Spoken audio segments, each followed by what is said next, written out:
Swiggy Zomato అని 2 వచ్చాయి, శుభ్రంగా జైవిజీల్లో వచ్చాయి. మా అపార్ట్మెంట్ దగ్గర చూస్తూ ఉంటా, అరగంటకు ఒకడు వస్తాడు. ఆ కుర్రాళ్ళని చూస్తే జాలి వస్తుంది. వానలో చలిలో వస్తూ ఉంటారండి వాళ్ళు, పైగా నిమిషాలట.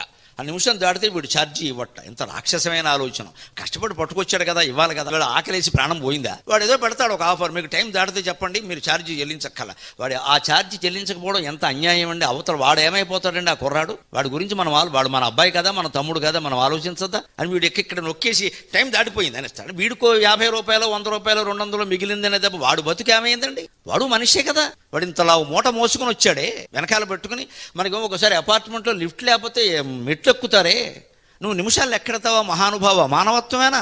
ఆలోచించాలి కదా. గ్యాస్ బండవాడు గ్యాస్ పట్టుకొచ్చాడు అంటే ఎన్ని మెట్లు ఎక్కుతున్నాడు? మా లిఫ్ట్లో కూడా తేవడం కష్టమైతే ఆయన 15 కేజీల సిలిండర్ అది. వాడికి 20 రూపాయలు ఇవ్వాల్సి వచ్చి ఇదొక్కటి ఎక్కువైపోయింది. 1000 రూపాయల కంటే 20 రూపాయలు ఎక్కువ, ఇంకో 20 వేసి ఇవ్వాలి. అనుమానం ఏం లేదు. ఇక్కడ వాడు కష్టపడ్డాడు. ఆ శ్రమజీవులను ఆ మాత్రం ఆదుకోకపోతే ఎలాగండి?